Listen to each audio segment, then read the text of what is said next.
ಈಗ ಈ ಬಿಲ್ಡಿಂಗು ವಸ್ತು ನೋಡಿ, ಆ ಬಿಲ್ಡಿಂಗು ಹೊಡೆದೈತಲ್ಲ, ಆ ಬಿಲ್ಡಿಂಗ್ ಪರಿಹಾರ ಕಟ್ಟೋರು ಯಾರು? ಅದಕ್ಕೊಂದು ಎಸ್ಟಿಮೇಟ್ ಹಾಕ್ತಾರೆ ಅಣ್ಣ. ನೋಡಿ, ಆ ಬಿಲ್ಡಿಂಗು ವಸಂತನೇ ಆ ಬಿಲ್ಡಿಂಗ್ ಮರ ಬಿಟ್ಟು ಬಿಲ್ಡಿಂಗ್ ಹೋಯ್ತು.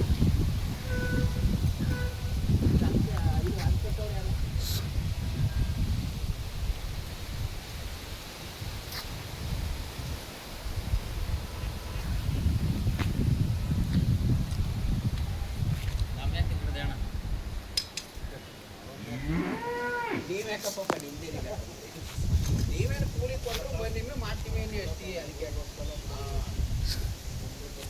ನಾವು ಕೂಲಿ ಮಾಡೋರೆ, ನಾವು ಒಳ್ಳೆಯವರೇ, ಅದ್ರ ಬಗ್ಗೆ ತಲೆಕೆಡಿಸ್ಕೊಬೇಡಿ. ಏಳು ಕೂಲಿ ಕೊಡ್ತೀರ ಬಂದು ನೀವು ಕೆಲಸ ಮಾಡ್ತೀವಿ ಅಂತ ಹೇಳ್ತೀವಿ.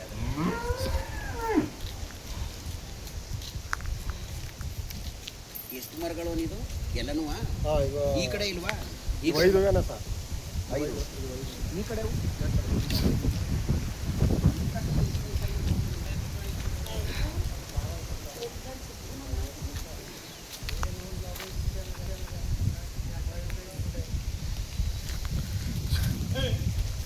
ಈಗಾಗಲೇ ಆ ಮರನ ತೆಗೆದು ಮರ ಕಟ್ ಮಾಡಿ ಕೆಳಗೆ ಬೀಳಿಸಿದಾಗ ಆ ಹೊಸ ಅದು ಸುಮಾರು ನೋಡ್ರಿ ಎಲ್ಲ ಅದು ಹಳೆ ಬಿಲ್ಡಿಂಗು ಅನ್ನಂಗೆ ಕಾಣಲ್ಲ, ಹೊಸ ಬಿಲ್ಡಿಂಗು ಅದು.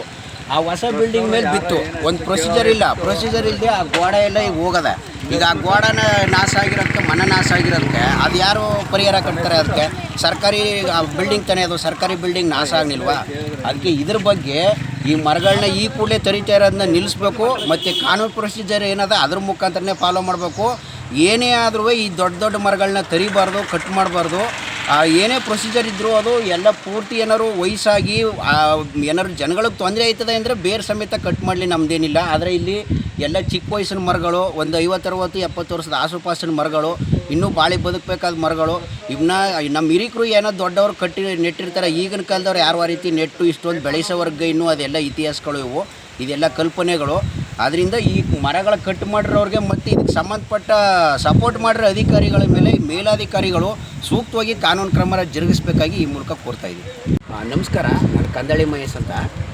ನೋಡಿ, ಇವತ್ತಿನ ವಿಷಯ ಇದು. ಇವತ್ತು ಏನು ನಡೀತದೆ ಅಂದರೆ, ಈ ಹೊಸ ಇದು ಪುರಾತನ ಕಾಲದ 70-80 ವರ್ಷ ವಯಸ್ಸಿರೋ ಮರಗಳು ಇವು. ಈಗೂ ಇನ್ನೂ ಬಾಳೆ ಬೇಕಾಗಿರೋ ಮರಗಳು. ಈ ಮರಗಳನ್ನ ಇವತ್ತು ತೆರೆದಾಕವ್ರೆ. ತಹಸೀಲ್ದಾರ್ಗೆ ಫೋನ್ ಮಾಡಿ ಕೇಳಿದ್ರೆ ಅವರು RF ಅವ್ರು ಕೇಳಿ ಅಂತಂತಂದರು. RF ಅವ್ರಿಗೆ ಕೇಳಿದ್ರೆ ಅವರು ಟೆಂಡರ್ ಆಗದೆ ಅಂತಂತಂದರು. ಟೆಂಡರ್ ಪ್ರಕ್ರಿಯೆ ನಿಯಮಬದ್ಧವಾಗಿದ್ದ ಏನಂತಲೂ ಗೊತ್ತಿಲ್ಲ. ಆ ಟೆಂಡರ್ ಇದು ಆಮೇಲೆ ನೋಡಿ, ಇದು ಇನ್ನೂ ವಯಸ್ಸದೆ. ಈ ಥರ ಇರೋ ವಯಸ್ಸಿರೋ ಮರಗಳನ್ನ ಅನಧಿಕೃತವಾಗಿ ಈ ಥರ ತೆರೆದ್ರೆ ಇವು ನಾಳೆ ದಿನ ಟೌನ್ನೊಳಗೆ ಮರಗಳಿಲ್ಲ, ಗಿಡ ಮರಗಳಿಲ್ಲ, ಅವನ್ನೆಲ್ಲ ಈಗ ತೆರೆದು ನಾಶ ಮಾಡಿಬಿಟ್ರೆ ಮುಂದಿನ ಟೌನ್ ಪರಿಸ್ಥಿತಿ ಏನಾಗಬೇಕು? ಮತ್ತು ಈ 60-70 ವರ್ಷದ ಮರನ ಈ ರೀತಿ ತೆರೆದಾಕಿದ್ರೆ ಮತ್ತೇನು ಯಾರು ಬೆಳೆಸ್ತಾರೆ ಅದನ್ನೀಗ? ನಮ್ಮ ಪೂರ್ವಿಕರು ಯಾರೋ ಪುಣ್ಯವಂತರು ಆ ಕಾಲದಲ್ಲಿ ಯಾರೋ ನೆಟ್ಟಿ ಬೆಳೆಸಿರೋ ಮರಗಳನ್ನ ಈ ರೀತಿ ಸಡನ್ನಾಗಿ ತೆರೆದಾಕಿದ್ರೆ ಇದು ತುಂಬ ತೊಂದರೆ ಆಯ್ತದೆ. ಈ ಸಂಬಂಧಪಟ್ಟ ಅಧಿಕಾರಿಗಳ ಮೇಲೆ, ಇದಕ್ಕೆ ಸಪೋರ್ಟ್ ಮಾಡಿರೋ ಅಧಿಕಾರಿಗಳ ಮೇಲೆಲ್ಲ ಸೂಕ್ತವಾಗಿ ಕಾನೂನು ಕ್ರಮ ಆಗಬೇಕು ಅಂತ ಈ ನಿಮ್ಮ ವಾಹಿನಿ ಮುಖಾಂತರ ನಾನು ಕೋರ್ತಾ ಇದ್ದೀನಿ.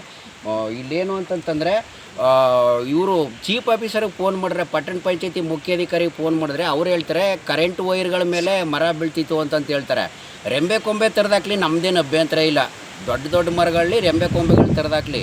ಅವರು ಬುಡ ಸಮೇತ ತೆರೆದಾಕಿರೋದು, ಕಟ್ ಮಾಡಿರೋದು ಇದು ತಪ್ಪು. ಇದು ಆ ರೀತಿ ಮಾಡಬಾರ್ದು. ಏನೇ ಮಾಡ್ಬೇಕಾದ್ರೂ ಕಾನೂನು ಪ್ರೊಸೀಜರ್ ಮುಖಾಂತರ ಮಾಡಲಿ ಅಂತ ಈ ಮೂಲಕ ಕೊಡ್ತಾ ಇದ್ದೀನಿ.